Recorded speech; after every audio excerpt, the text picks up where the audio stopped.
IPS जो कर रहा होगा वो मुख्यमंत्री जी के निर्देश आदेश पर उनकी इच्छा की पूर्ति के लिए कर रहा होगा। शंकराचार्य की पीठ ही इस समय पूरे भारत में बची हुई है, जिस पर अभी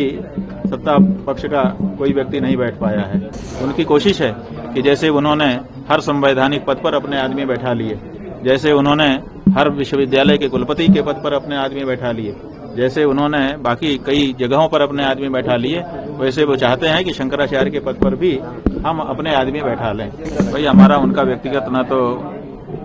पहले से कोई परिचय है, न तो कोई बातचीत है, न तो कोई स्वार्थ टकरा रहा है।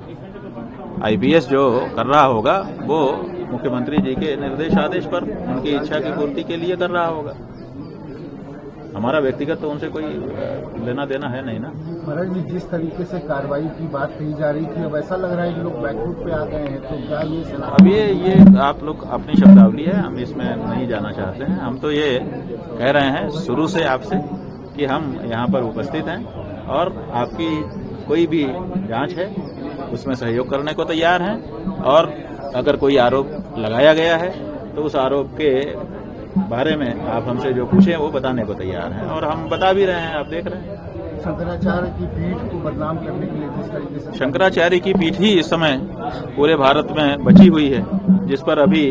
सत्ता पक्ष का कोई व्यक्ति नहीं बैठ पाया है। अभी तक सनातन धर्म का मानने वाला, पालन करने वाला व्यक्ति ही शंकराचार्य पीठ पर है। उनकी कोशिश है कि जैसे उन्होंने हर संवैधानिक पद पर अपने आदमी बैठा लिए, जैसे उन्होंने हर विश्वविद्यालय के कुलपति के पद पर अपने आदमी बैठा लिए, जैसे उन्होंने बाकी कई जगहों पर अपने आदमी बैठा लिए, वैसे वो चाहते हैं कि शंकराचार्य के पद पर भी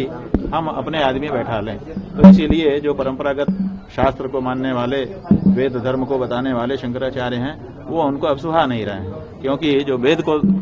मानने वाले, शास्त्र को मानने वाले शंकराचार्य हैं, वो कह रहे हैं कि एक सन्यासी को दया, करुणा और अहिंसा के व्रत का पालन करना चाहिए। और जब एक सन्यासी अपने आप को कहने वाला और गेरुआ कपड़ा पहनने वाला व्यक्ति मुख्यमंत्री आदि पद की शपथ ले लेता है, तो फिर वो मांस विक्रय का काम भी करने लग जाता है, जो कि शास्त्रोचित नहीं है। शंकराचार्य ये कह रहे हैं कि जब आपने विरक्ति धारण कर ली, माँ बाप को भी छोड़ दिया, तो फिर आप